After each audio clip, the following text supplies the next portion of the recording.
मैं हूं भगवान जगन्नाथ। मैं वही हूं जो युगों युगों से पूरी नगरी में रथ पर सवार होकर चलता आ रहा हूं। पर आज मैं तुम्हें अपने रहस्य का वो सत्य बताने आया हूं जिसे केवल भाग्यशाली ही जान पाते हैं।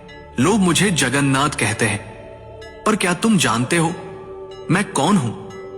मैं वही हूं जो द्वारका में श्री कृष्ण था, वही जिसने अर्जुन को गीता सुनाई, वही जिसने राधा के प्रेम को साक्षात ईश्वरत्व में बदल दिया, वही जिसने अधर्म के सामने धर्म को विजयी बनाया।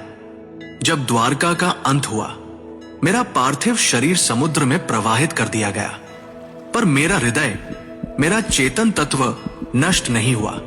समुद्र में एक दिव्य काष्ठ पवित्र लकड़ी के रूप में प्रकट हुई और बहती हुई पुरी के तट पर आई।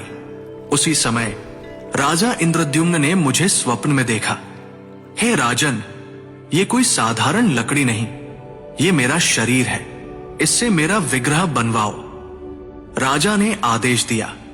मूर्ति बनाने के लिए एक वृद्ध पुरुष प्रकट हुए।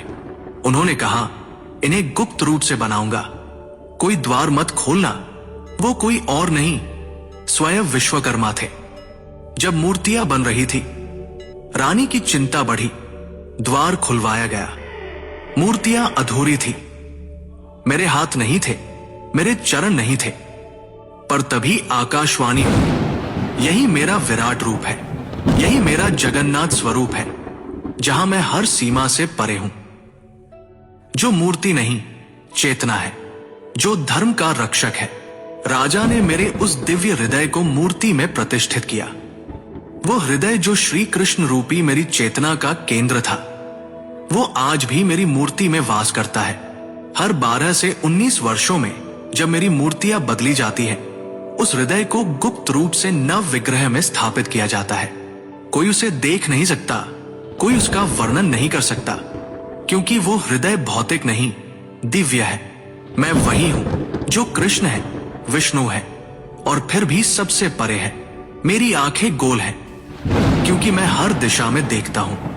जब मैं अपने भाई बलभद्र और बहन सुभद्रा के साथ रथ पर सवार होता हूं, तो वो यात्रा कोई उत्सव नहीं, वो क्षण है जब मैं मंदिर से निकलकर भक्तों के हृदय तक पहुंचता हूं। जब तुम मुझे सच्चे हृदय से पुकारोगे, ओम नमो भगवते जगन्नाथाय, तो तुम पाओगे कि मैं तुमसे कभी दूर था ही नहीं। मैं वही था तुम्हारे भीतर, तुम्हारी चेतना में।